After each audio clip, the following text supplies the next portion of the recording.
tulisema Yusufu kuzaliwa yake ilikuja kuondoa aibu ya mama yake. Na hii tukasema popote pale tutajikuta lazima tuhakikishe kuna kitu tunaongeza, kuna aibu tunamaliza na tunapunguza fasi fulani. Tukazungumza jambo la pili kuhusu maisha ya Yusufu. Pale pale tu alipozaliwa, maandiko yanasema mama yake akasema, Mungu na niongezee mwana mwingine. Na ndio maana walimuita jina ya Yusufu. Tukasema maana ya jina Yusufu ni kuongeza. Hatupaswe ishi mahali pana watu kwa ajili ya kuwa mzigo pale, lakini lazima uwepo wetu iongeze kitu fulani. Na jambo la tatu ni lile tulikuwa nazungumzia juzi na jana, tukisema pale mama yake alisema wazi, Mungu aniongezee mwana mwingine. Maana kwenye Yusufu kuko mwingine mwenye anapashwa kukuja. Tukaonesha ni vitu gani vinaweza sababisha siye tukue wa maana kwa wengine, na nini nawezi tufanya kwenye tuko vitu vikwe naongezeka. Tukasema cha kwanza lazima ukutane na Mungu. Huwezi kuleta kitu kipya kama hauna Mungu mwenye iko na kapasite ya kuumba vitu. Wengi wanaofanya maisha na kushindwa ni wale wanaofikiri kwa nguvu zao watafanya mambo. Daudi alielewa ile akasema, pamoja na Bwana tutafanya mambo makubwa. Siri tu ya ushindi, siri ya kuleta vitu vipya ni kukutanana na Mungu ambaye kila leo huwa ni mpya na huwa analeta mambo mapya kwetu. Tulisema jambo la pili litafanya mtu awe mpya kila leo ni kazi, travail, mazoezi. Hakuna kitu kipya unaweza leta kama hauna mazoezi. Hakuna kitu kipya unaweza shtula nake watu kama haufanyake entraînement ya mingi. Joueur wa nguvu haiko mwenye alicheza kwanza mache, lakini mwenye alifanya entraînement ya mingi. Hawawezi kukutia kuliste ya wenye wataanza mache kama muentraînement haukuonesha force. Ni preparation njo ina determine alignement yako mu match. Unaweza ona joueur anajulikana ni meilleur joueur, lakini coach anamuanzisha nje. Ukiuliza Gianni alianza nje, watakwambia muentraînement hakutumika mzuri. Manake mwenye anazarau mazoezi anazarau kufanya vya ajabu mbele ya watu. Ukiwa muimbaji usikie imbia mbele ya watu kwanza, lakini jifunze kuimbia tamu mshambre, kuimbia msalon, kuimba sa uko na sukula masani, na uko na elimine ma demi-ton, uko na elimine ma dièse, pour que siku utasimama mbele ya watu basisikie ma imperfection kuwe, baone kama huyu ni professionnel. Tunapowahubiri hivi msifikiri tu ni Roho anatufunulia. Ni kweli Roho anatufunulia, lakini pamoja na maandalizi makubwa. Usione leo mtu anavuma uwaze ni fruit ya hasard au ni resultat ya hasard. Mukuvuma hakuna hasard. Na Joseph mbele ya tafsiri ndoto ya Farao ilibidi afanye entraînement en prison. Bwana asifiwe. kila kitu kizuri utafanya mbele ya watu. Mungu hawezi fanya na wewe kitu kenye hayafanyaka na wewe msekre. Lazima akifanye kwanza na wewe kwa siri. Alafu atakapokutia mbele ya watu, utafanya mambo makubwa na ya ajabu sana. Uko muombaji, tumika sana uombaji yako. Ile kuomba yenye uko naomba sana, iko siku watakuleteaka mtu mwenye iko tabani, hautasumbuka. Mu 2007-8 hivi nilikuwa nafanya permanence mkanisa. Nilikuwa nalala tu mkanisa, lakini sipate wakati ya kuomba. 0h bakaniletea dada moja jina yake Francine, mapepo ziisha mzimilisha. Bakakia piga hodi mkanisa, ikajikuta mi peke njo niko mkanisa. Nikafungulia familia. Sasa tunaleta dada yetu alizimia. Mei tunajua ni mapepo. Ndugu zangu, nilipiga magoti. Niliombea Francine. Pepo wachafu mtaacha Francine leo. Nilitoka jasho, hapa kuliwasha, pali alamuke, njua kaendi iko na kuwa baridi. Moromi naanza sema uiko salisha kufu. Kumbe haya kufu. Niliomba. Sasa nilichoka, nikatwala Biblia. Nikaanza mpiga kukichwa. We mapepo, musikie nguvu za neno. Kumbe neno haina nguvu kwa kuifunga. Neno iko na nguvu kwa kuipekua. Usiwazo kilala na Biblia kukichwa njoo hautalota mubaya. Utanikiwa na Biblia iko pale. Tuwa pamoja. Bien, unanigiwa. Pepo aziogope mwenye iko na Biblia. Pepo zinaogopa mwenye anapenya, anatafakari neno na kulitamka. Pepo haiogope, pepo toka usikie nguvu za Biblia. Na ngwani exagere. Haiko kukemea pepo kwa jina la Yesu njoo pepo inatokaka. Hamu nisikie. Haiko kukemea pepo kwa jina la Yesu njoo pepo inaogopaka. Inawezekana ukemee kwa jina la Yesu na pepo isitoke. Juu Yesu hautavuma mjina ya Yesu mwenye haiko muwe.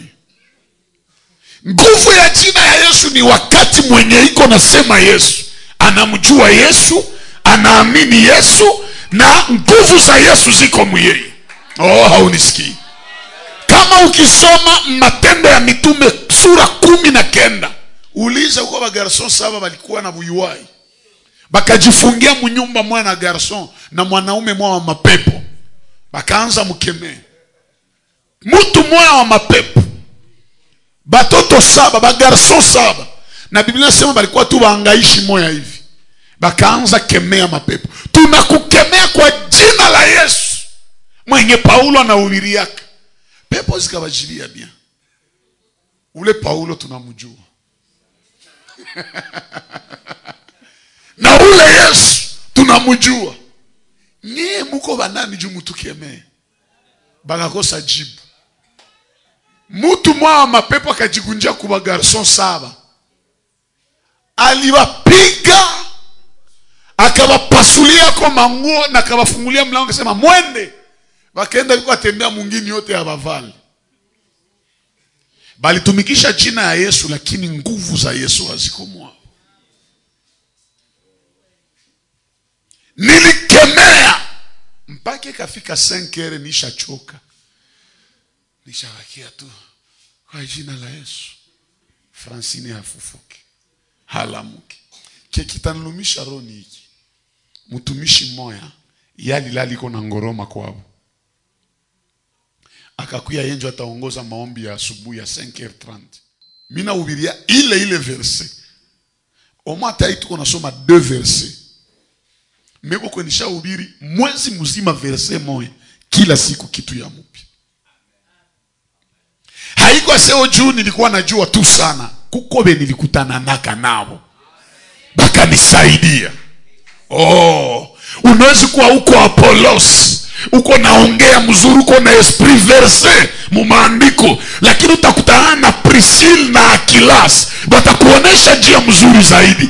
Kujua haitaacha usikutanaye na wengine bakusaidie.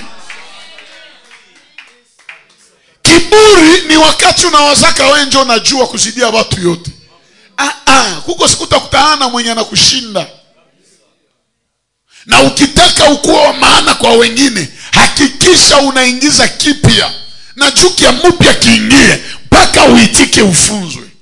Mpaka uitike ukutanaye na mwenye anakuzidia na umkubali. Kuna mengine hujakubali mtu, huwezi rizi vyake. Ukibakia na vile batakuchoka. Lakini ukikia na vya mpya batakupenda zaidi.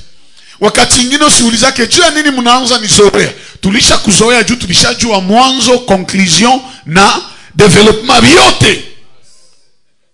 Mtumisha kikia tunajua atasoma hii verse, atasema hii temu. Pake ilifika wakati mwa tulikuwa na mhubiri moya sana uhubiri, ona vile bakristo wengine baishalogeo. Saula atahubiri watu utase gloire à Dieu. Leo tunapata mhubiri mzuri mwe hakawi yake. Ule jamaa alikuwa anasoma tu verse, anaisoma, akishamaliza anasema, bandugu mumesikia, Bwana anatupenda na Roho atawafunulia, mubarikiwe na neno la Bwana. Batu yote maki wakiona mtumisha tahubiri, wanapia mikono juu, wanajua ni 5 minutes ya neno. Kanisa itakomala bila neno. Tukaelewa ule jamaa. Sasa tulianza ubiri mzuri, ndio tukaelewa ule jamaa hatukuwa na mpenda, tulikuwa na jiloga. Na hakukuwa njo na verbe. Iko impossible bakupatie verse au usome verse yenye utashindwa explique. Bwana asifiwe. Mtu anakomala wakati anafunzwa. Utapata kipya wakati unafunzwa. Wewe uniambie wote walipita kwa masomo ungebakiaka tu première primaire, ungejua nini? Uishie tu première primaire. Unajua kama tunatoka première primaire zamani, au hata leo. Zamani tulikuwa toka première primaire, bia mtu ashajua vya nguvu ni jina yake tu ndio anajua andika. Njoo vya nguvu. Si mnakumbuka? Vya nguvu. Leo njo changement ishakuwa. Nani mwanakumbuka ile mawakati? Sie, sasa simi nianza masomo mu 95 96. Ile wakati juu ende ku masomo haikukuwa sema 3 ans 4 ans. Hata uko na uita kama mkono hayafika hapa, hausomi. Make uko mfupi, uko na kenza, mkono kama hayafika, hauende siku masomo. Njoo bia sisi tulikuwa napitia yako. Unaona mtu anatoka mprimaire, unajua tu tena sile tulisomeaka kwa village. Hautasoma A B C.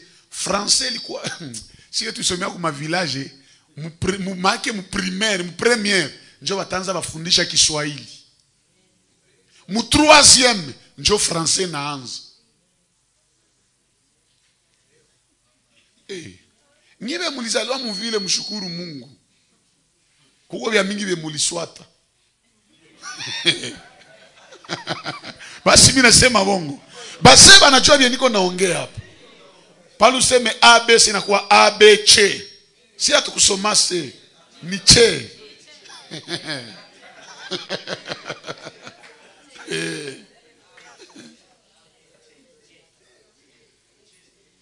Hii kie mnaonaka haikukuwa kama alfabeti si tulisomaka. W si tulikuwa naita we. Y si tulikuwa naita ye. Munakumbuka? Mama wanakumbuka.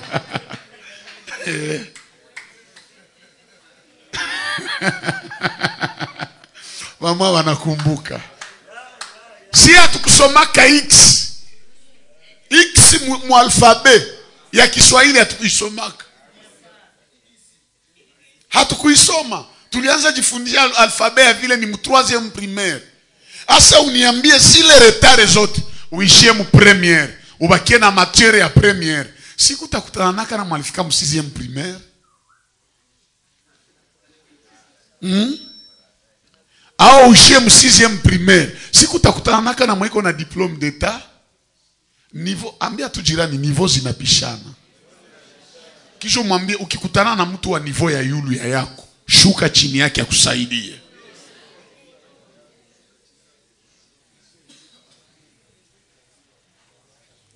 Eske mnanisikia?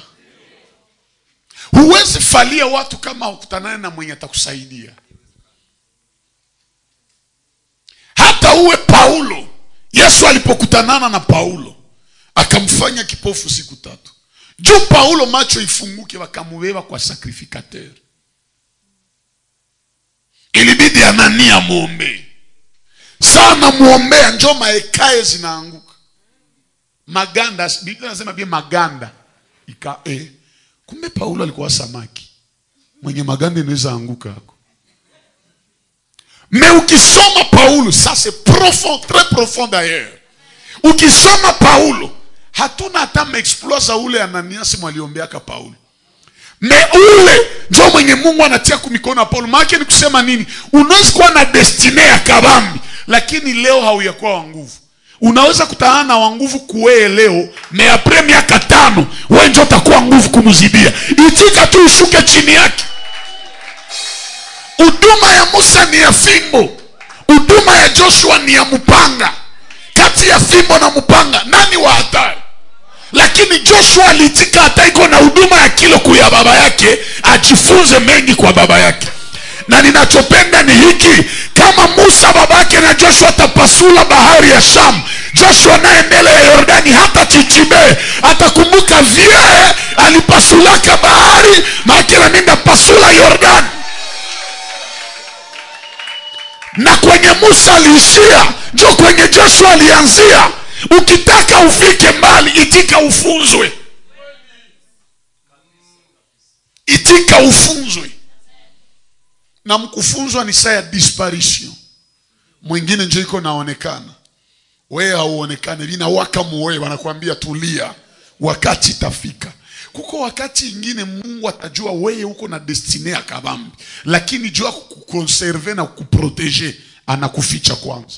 Kuko neema yenye kichomoka saa hii mara mwe naleta skandal, inakuwa wivu kwa watu wengi juu yako na unakufa mbele ya wakati. Sasa Mungu anaitika ujifunze, upate vingine vya mpya. Na kuambia kukuwa na neema ni kitu ingine na kuchunga neema ni kitu ingine.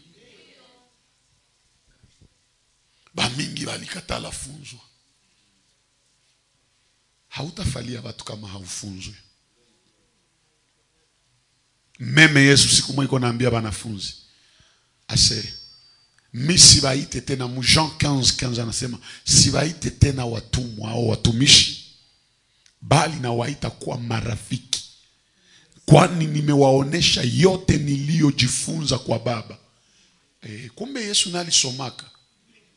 Kudunia hakusoma, lakini kumiguu ya Baba alifunzwa. Na sana funzwa, naye sana fika kwa wanafunzi, anawapoteza pendant 3 ans. Ya muikale hapa, hamutatumika bado. Siku ndaenda mutafanya maexploit. Effectivement matendo ya mitume, tunasoma wa Petro, tunasoma wanafunzi ya Yesu, tunasoma na wengine wote, ni juu waliitika waikale wafunzwe. Lakini wewe, mimi naenea, unaenea kweli? Wewe unaenea? Tuache ile, tuitike, tufunzwe. Kusa jirani mwambie funzwa tena.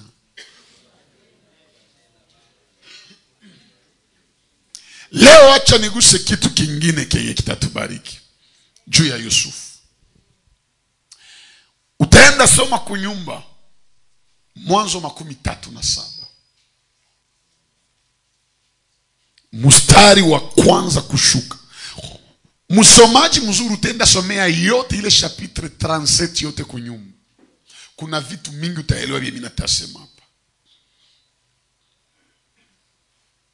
Mstari wa pili nasema Israeli akapenda Yusufu kuliko kuliko wanawe wote, kwani alimpata katika uzee wake. Na akamshonea kanzu ya rangi zambarau, akamshonea tinike ya plusieurs couleurs. Tulipokuwa watoto zamani walikuwa tuambia si ile robe ilikuwa na rangi 7. Japo Biblia haisemi ilikuwa na rangi 7. Biblia inasema ilikuwa na rangi mbalimbali. Maana Samuel zilikuwa 7, zaidi ya 7 au 5, zote ni rangi mbalimbali. Lakini kimi najua baba akamshonea kanzu ya rangi mbalimbali. Na hii kupemewa na baba, ndio Biblia inasema ndugu zake wakamchukia.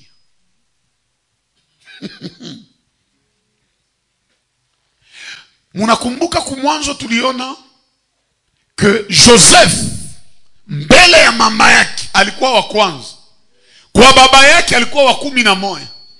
Meona sasa mwenye alikuwa anamkamata wa nyuma anampenda. Manake itafika wakati namu wale walikupinga, mutatoka wewe watakukubali.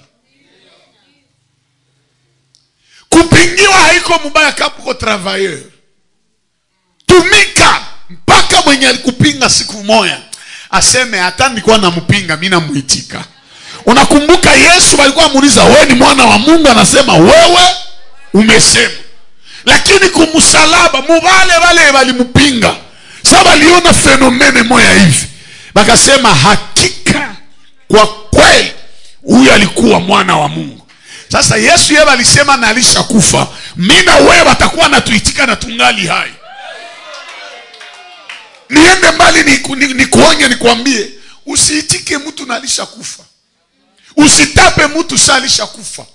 Tapa mtu na angali mzima. Hautanitapa nikisha kufa, ndabisikilia wapi? Na probleme ya watu ya leo wanapenda njo mwalisha kufa, memsali kwa mzima hawamwangaiki. Onesha upendo kwa mtu wakati angali hai. Patia mtu saa angali mzima. Saidia mtu saa angali mzima. Sijue ni watu wanapendaka maiti kuzidia mtu mzima.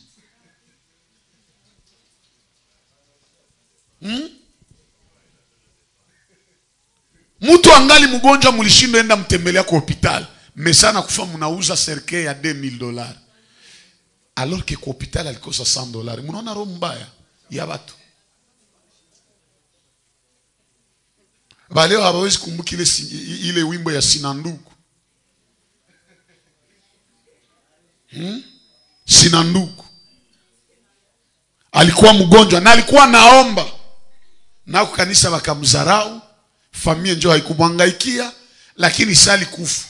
Ona depenses zilifanyika. Kama haupendi mtu na angali mzima, usiende hata basi kumaziko yake. Msikuwe naonesha upendo kumutu maisha kufa, na mulishindwa muonesha upendo na angali mzima. Upendo yako kwa maiti haitaacha bakuite mtu mwema. Wema yetu tunafanyake na lipiwaka siku moja, na mabaya tunafanyaka nao tutailipiwaka siku moja. Wengi tutakosa Mungu juu ya ile roho mbaya. Tunapenda tusaidie mtu mwalisha kufa, wakati tungemsaidia na iko mzima, angekuwa samwa baraka hata kwa watoto yetu siku moja. Mnajua kama kwa wengine wanakufa haikuwa mpango ya Mungu. Roho mbaya tu ya watu. Bien mtu anakufa na naenda, na Mungu hakupanga akufe. Msikuwe na waza wote wanakufaka ni Mungu njoo alibachukua. Kuko wengine ni roho mbaya ya watu njoo iliacha na kufa. Bwana asifiwe. Yusufu akapendewa na babake, lakini attention, upendo ya Yakobo kwa Yusufu ikainua chuki ya ndugu zake kwa Yusufu. Narudili. Upendo ya Yakobo kwa Yusufu inasisimua chuki ya ndugu zake. Hawakuchukia Yusufu na hawaona upendo ya baba kwake. Hawakuchukia Yusufu na hawayaona baba yao anamshonea robe. Manake kwa wanakupendaka ni juu hauyapata kenye hawapende upate. Anacheka na we ni juu mungali mateso. Anacheka na we ni juu mungali krizi. Anakupenda ni juu mungali chini nyewe wote. Me ukitaka panda, chuki naonekana. Hakuna mtu munafiki kama huyu. Mtu mubaya ni mwenye wakati muko chini muko barafiki, lakini mukipanda anakukritike. Adui ule, na Mungu akutenge naye kwa jina la Yesu. Biblia nasema bia bakachukia Yusufu. Saba liona babake anampenda, na saba liona babake anamshonea robe ya kumudistenge na watu. Maana yake wanakuchukia kajuko na kenyo na bazidia. Ukiona mtu anakuchukia na hauna naye problem, elewa kama haiko mulozi, maana yake alishaona unamuzidia nivo. Ona tu sura ya mwenye iko naitana Mbaraga na uone mwenye iko naita Mbaraga. Utaona tu kama mwenye banaita Mbaraga ni wakiana kuzidia mwenye iko nasema huyu ni Mbaraga. Zingine ni makomplexe njo zinabasemeshaka. Kama mina kushinda, hata unikritikia haitaacha nisikushinde. Kama niko yulu yako, hata unichukia haitaacha nisiendelee. Chuki yako haitaacha Mungu asiendelee fanya makubwa na mie. Niongee na mtu moya, wewe uko Sauli unachukia Daudi, haitaacha Daudi asikue mtu kadiri na roho ya Bwana. Chuki yako kwa mtu mwenye Mungu anapenda haitaacha Mungu asiendelee mpenda. Utakufa wewe peke na tension. Unapenda upate magonjwa ya moyo, chukia mwenye Mungu anapenda. Juu plus utamchukia, plus Mungu ataendelea kuonesha upendo yake kwake. Na nitabiria mtu mmoja zaidi adui watasimama, zaidi Bwana aoneshe neema yake kwa maisha yako.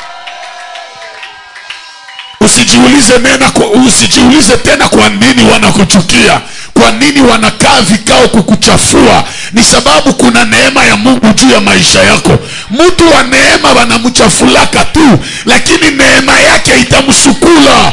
Batakuchafulia ushuhuda, Mungu atakusukulia ushuhuda. Batasema mbaya, Mungu anasema maneno mazuri kwa maisha yako. Anaye neno ya mwisho kwa maisha yako si yule anayekuchukia, bali ni Bwana Mungu peke yake. Bwana asifiwe. Uko mtu mwenye atajitia buadui kuwe, kumbe ajue kama wenjo utamsaidia kesho. Asema kachukia Joseph bien. Hasa kimi napenda atamchukie Yusufu, Yakobo atampenda tu. Ata unichukia usiwazi ndaishia kuwe. Kuko wengine wenye watanipenda. Tena wenye watanipenda haikuwa sio kwa wenye bafanyia. Unajua mwenye anakupenda haikuwa sempa kumpatie kitu. Mwana kupenda na kupenda tu gisi huko. Anakukubali gisi huko. Ukiona mtu iko nakuambia mimi nakupenda na iko atafuta intere kwako, elewa hakupenda, anapenda njobi yako. Mungu atakuletea wenye watakupenda bila intere fulani. Banana na wewe. Na tena notebia, mwenye anakupenda hata kuone mumazaifu ya yeye anakuvumiliaka. Juu hakukuya juu ya vile, anajua wewe njo unamuinterese. Asa utembee tena na fulani juu anase wapi, anakuwaka wakusirika mbio mbio, na wona sirikaka. Na kama usirikake na huko bionafaka binakwaza. Kila mtu iko na vulema yake. Bwana asifiwe. Yusufu wakamshonea robe. Na tukipata wakati tutawaonesha kama Yusufu alivalaka robe 5 mu maisha yake. Hii robe yenye Yakobo anamshonea ni robe ya kuonesha upendo kwa Yusufu. Manake nini? Mwenye anakupenda kuko tu kenye anaoneshaka juu yako. Usiniambie unanipenda na hakuna kenye ulishanifanyizia. Upendo haiko ya maneno, upendo ni ya matendo. Njoo maana ni conseil gratuit. Musiende pendana na hamuna makazi. Muache vile, mbele upende tafuta kazi. Hii mimi nairudilia bien. dada, sitasema vile juu wasisikie mbaya. Mimi niseme hivi, frere, usiende penda dada wa watu na hauna kazi. Adamu baba yetu, Mungu akumuletea mwanamke na hayampatia kazi. Mbele Mungu aumbie Adamu Eva, alimtengenezea kwanza bustani ya Edeni na akamwambia ilime. Maana anajua umu hamutakosa muogo, umu hamutakosa maragi, umu hamutakosa vile vitamsaidia. Sa mwanamke atakuya asilale njala, asikose vya kukula. Usiende enda kwa dada wa watu na hauna vyotamupa. Na hii ni shauri yenye iko ya bure. Batu wanaweza kusaidia kumali, mtu analeta mbuzi hata kuana kupatia rasio, utapatia mwanamke kila siku. Ni wewe peke ndio utateseka naye. Hauna kazi, usiingie mvya kuona au ya kuwa tayari. Jitafutie kwanza, tumika, eneza, so na kuwa tayari. Njoo uingie munani, mfuaye. Nisha kwa ona na kuambia hata siku moja ya mariage ni experience. Sinisha kuamo, nisha wakutana na mtu wa Mungu. Nishaona kumagumu ya huku yenye unagonjwa na bibwa kulomba rasio na wanajua unagonjwa. Unagonjwa, niligonjwaka 2 semaines après mariage. Ona ile kifukutu ya mlipata mufete bilishaishi. Nikagonjwa ya serie. Mwenzangu iko na lia. Magharibi siko na simama. C'est chérie. Nikawaza wanataka nipatia neno ya faraja. Nikasema oui chérie, c'est une opération.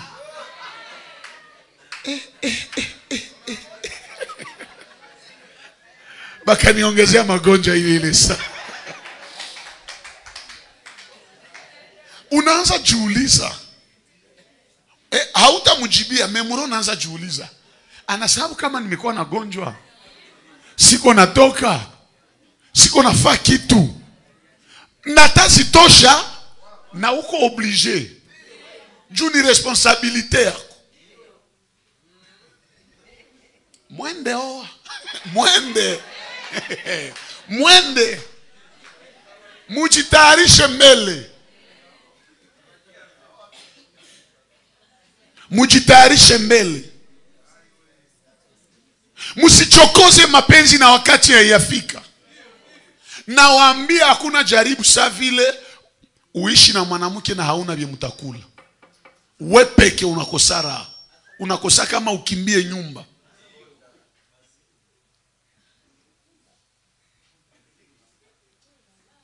Mapendo ya kweli ni yenye nasindikizwa na matendo mema. Hautaniambia unanipenda kwa maneno. Lazima nione nini unafanya kwangu. Mwanakupenda hawezi kusema mubaya. Mwanakupenda hawezi ikala hata kuliko nasema jina lako mubaya. Hana wakati ya kusikia bana kusema mubaya. Na mwenye anakupenda iko tayari hata kuambiana mubaya juu yako. Hapana tembea na mtu matakwambia nilisikia biko na kusema hivi na hivi na hivi. Ile na kusaidia nini? Sina kuongezea tena stress. Uko na lazima ya mtu mwenye hata kuambia vyenye bali kusema lakini alikudefendre kwenye hauko.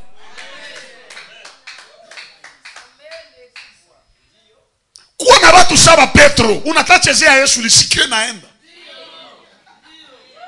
Hata kama Yesu alipatisha Petro haya karudisha ile lisikio, Petro alionyesha kama anapenda Yesu.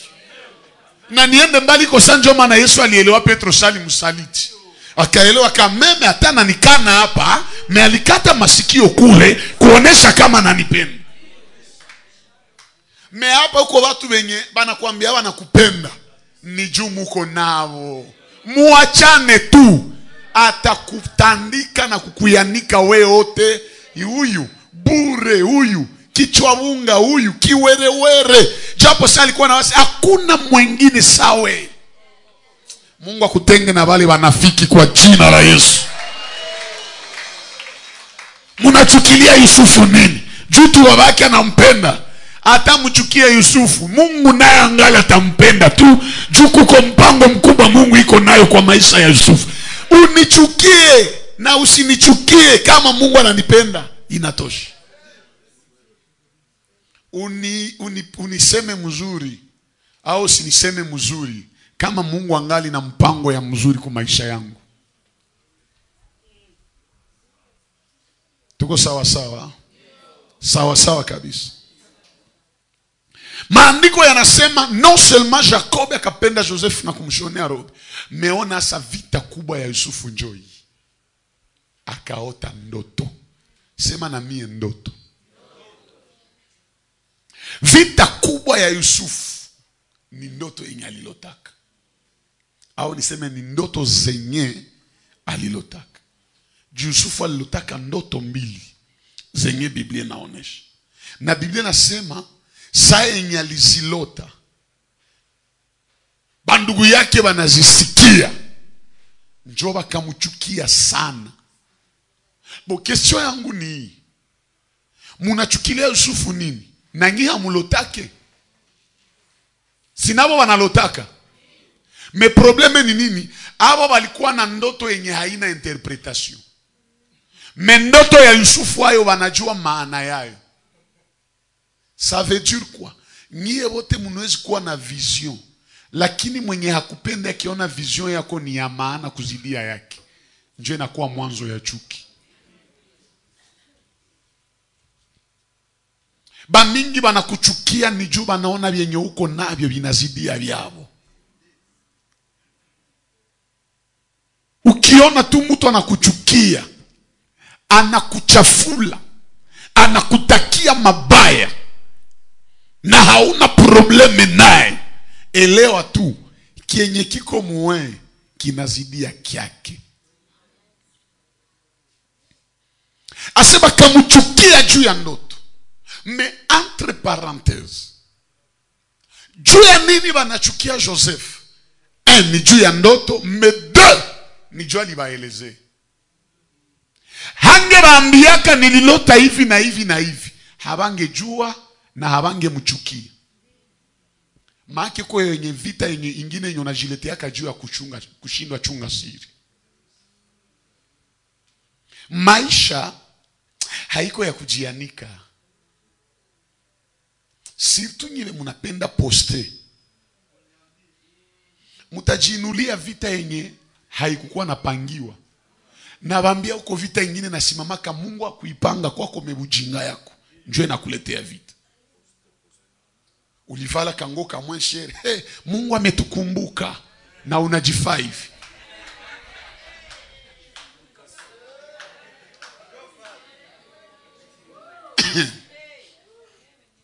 Asei turu hamuta tuweza. Banani be habata kuweza. Maisha ya mtu ni siri yenye bapembeni habajue kwake. Nguvu yako mbele ya mwenye anaweza kuwa adui yako ni sahana vyenye anaweza kuchafula navyo. Na vyenye sahana vyenye binawezi acha kuchukia. Unajua bangapi banaombaka ukufe? Biko naomba ukufe na habajue nguvu zako. Bakizijua,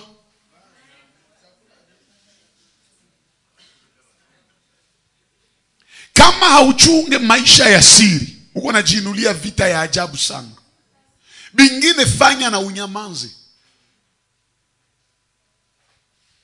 Mumoya aende hapa kwa mfano, je m'excuse kusema vile. Uende mubisi, ulishayalisha. Tunaenda mbali. Voyage ya bisi, munaenda mbali. Benzako biko nenda mavyo banenda kama business class. Me hata pibliata. Maintenant je me demande, wewe ukienda Dubai sai, tutakuweza kweli?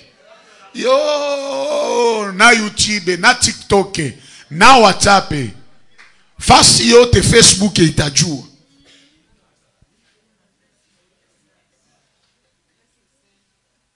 Uko mwingine balimwambia tutaenda Bulaya, akienda laga quartier yote. Na hayakuwa na passport, me ananza laga batu yote. Niko naenda Bulaya. Habaende Bulaya bila passport. Juu ukishapata passport il faut processer kutafuta visa. Sasa na passport hauyakuwa nao unaanza laga. Kuko vingine unasemaka ni kweli, me una renforcer balozi juu wafunge maisha yako. Vita zingine tunazipata kiujinga, juu tunapenda tuonekane. Mnajua kwa miujiza zingine za Yesu alikuwa anafanya na anaambia watu msiambie watu. Njoo Yesu. mwenye ni star de star, me anafaa kitu anaambia watu, musiambie watu, muiweke siri. Nguvu yako ni siri yenye habajue kuweye. Kuko mwenye angali nachekana wewe na kuheshimia, ni juu hayajua siri yako. Siku ataijua ndio atakuwa adui numero 1 wako. Tena na hakuna kile kinasumbua kasa vile mwenye iko nasema vyako aviseme na precision. Juli mwambia kasiri zako. Ambia jirani usijifunue kwa kila mtu. Na ustilie kila mtu confiance. Tilia tu Mungu confiance. Kitilia mwanadamu confiance atakumenya wewe wote na kuacha hadharani.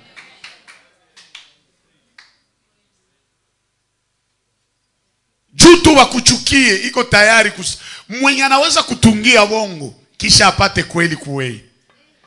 Atakufanya haya. Atakuwa samu iko na maisha yako mikono hivi. Iko na kumanipile mubaya sana. Meme ile telefone yako haiko kila foto nje uko natia mtelefone yako.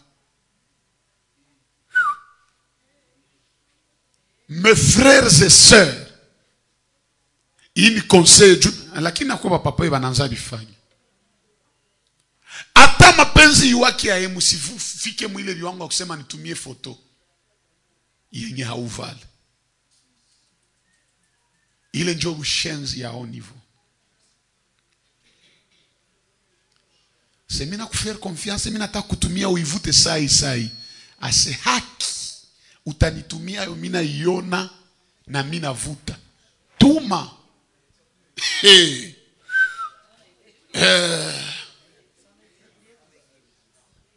Sura yako itatembea dunia mzima. Haiko wewe peke ndio utapata haya. Utaolewaka. Utaambia watoto wako nini? Kwa hiyo mnafahamu nasema ni mapenzi, kumbe ni kaburi ndio mko najichimbia. Kama mlikuwa hamjue, kaburi ya kwanza ya leo ni hizi rezo sosio. Ku rezo sosio unaweza heshimika, hii rezo sosio unaweza zaraulika. Tena aibu ya ku rezo sosio haiko ya mwaka, ni ya siku zote. Unawaza walishasahau après 10 ans banasukuma tena foto yako.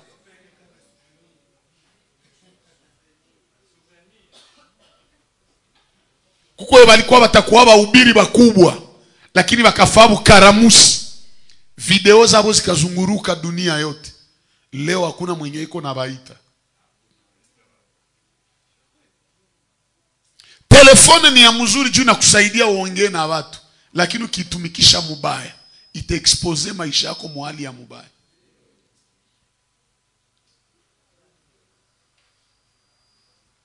Kuko video yenitia ku TikTok wakanichamba. Chapo nisema angu kweli. Erezma TikTok inena juaka kusoma ma message kiona hii haina maana, inaifiltre. Mimi peke njoo nikaiona nikasema aliniambia mubaya kweli. Nilikuwa na uhubiri wa Jeune Butembo, mimi nawaambia hivi. Tabia ya mtu hauwezi jua kusiku moja. Haupende mtu juu ya tabia, unampenda kwanza juu ya sura, kisha sona mtia munyumba njo tabia njo nachunga bunyumba. Mimi nadhani ni vile. Iko vigumu nikutanane na dada, mara moja nijue tabia yake. Ni sura yake njo inanivutia. Mnanisikia? Nadhani ukiuliza surtout kwa wenye wangali bashone sami baisha au ukimuuliza atakwambia madame kia kwanza kiliniatira kwake ni bote. Bote nje kanisukuma nikaanza sa mchumbia. Sasa nilimtia munyumba ndio bote na achaka mimi nakuwa naye metabia yake sasa njoo naacha munyumba niendelea pia. Njoo nikasema hawao wake tabia wanaowaka kwanza sura. Nikasema ni kweli tabia inachunga munyumba mesura njoo naatira kajuba oo. Kisha na nikaongeza tabia inaweza badilika, mnajua vile. Tabia inaweza badilika, mesura hayo haibadilikaki. Bakanichamba semanteur que tu es. Nakatani onesha kama anajua maandiko sana anasema aseme. Vasti alikuwa wakienda kuzidia Esther. Nikamjilia tu pale pale, soma Biblia mzuri. Biblia upeke inaonyesha Esther était belle de taille et de figure.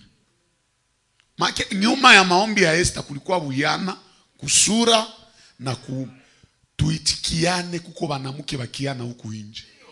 Mungu alimuumba murembo kuanzia yulu mpaka chini, ile tuitikiane. Hata ufe nini hautapata kritike kuyeye. Na ukitaka mkritike unapoteza wakati bure, juu batamuitika tu. Kuko mwingine kupita yake tu shura yake inakuwa sapa seporo ya kumpitisha fasi yote. Kuko mwanamke akikuchekea hapa, upimeo na biasi tu wanatumikaka fasi za kuatire. Mabiro kubwa kubwa. Ni badada ya mzuri njoo wanatia ku mlango. Mnajua ni juu ya nini? Mnawazaka aseme wao ni juu alisoma sana. Ni juu urembo itavutia. Asa na nyibe mumeokoka, ukikuwa dada wa kiana ni business ya bia ile. Simama pale kumulango, bafrere mingi bataona we banaingia mkanisa, asema apres mahubiri batakuongelesha, kumbe sana ingia humu neno inampata na naokoka. Sijui kama mnanisikia. Ile urembo yako dada yangu inaweza vutia wanaume mingi humu, kisha wanaokokea humu kupitia neno. Unakuwa tu protocol. Vala bien. Kama ulipiga kitambala, piga kitambala mzuri. Tengeneza mambo mzuri. Sana naona se vya kwabo vinamkamata. Hata ingia mkanisa juu ya Mungu, anaingia juu alikuona. Kisha kumbe njoo Mungu alipanga tabanana naye leo. Neno inashuka inampiga. Anasema mimi nabadilika na kumulango hata kusemesha tena. Atashuhudia njo siku moja, Bwana sifiwe. Nilikuwa napita, nikaona dada wakiana kumulango. Roho ya kumupenda ikaniingia. Kumbe njo mimi nakia kutanana na wokovu ya maisha. Meba mingi leo buyana yabo isha kwa manipulation ya wanaume. Pale itumikishe juu ya utukufu ya Yesu. Na kuko wanaume wakiana, unaona kabisa ni bogosi. Mungu alimuumba bie kuanzia yulu mpaka chini, anaenea. Tukua na itika, yote ni matendo makubwa ya Bwana. Kuko wenye Mungu aliumba, unaona iko sawa waliumbiwa asubuhi, na hawa wengine ni juu Mungu achokaki. Ingelikuwa anachokaka, tungesema hawa waliumbiwaka na alishachoka. No, sura sinapishana. No, na Biblia na reconnaître. Biblia nasema Absalom alikuwa wakiana sana. Kama wana reconnaître mwanaume wakiana, maana yake nuko wanaume ya mubaya. Ya sura ni mubaya.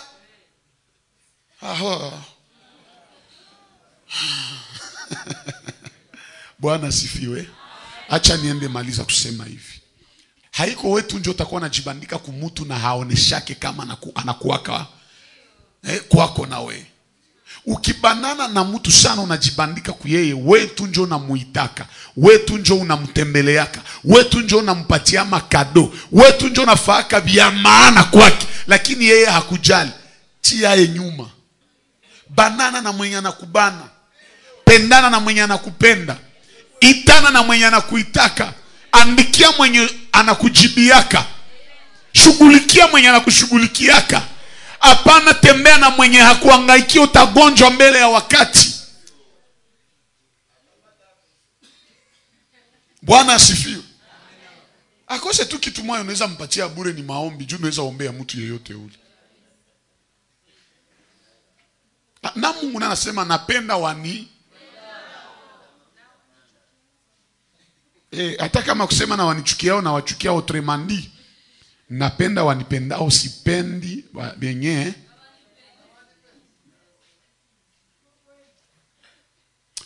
Basi wakati naenda, kesho tutakuwa na wakati ya maombezi mazito.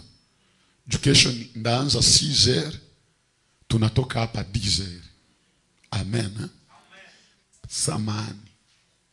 Kesho ukie na mtu, mimi namaliza. Kesho ukuye na mtu. Juu ya nini ukuye na mtu? Juu tutakuwa na saa za mrefu za maombi. Tutakuwa pepre na 1h30 ya kuomba tu. Nani mwashafa maombi ya no stop? Tuiombe kesho. Kesho ona bienda bafundisha kesho. Ndabaonesha vile balitupa Yusufu mushimu, vile balimuvula manguo na vile balimuuzishaka. Mbele afike kule ndabaonesha nini limufikishaka pale. Ndaonesha vitu 3 yenye Yusufu alifanyaka juu aende kutahana na bandugu yake. Pali bamuchunge mzuri, bakamfanyizia mabaya. Na mule mtakuwa vitu mingi sana vyenye bitatujenga kiroho. Amen, amen. Bwana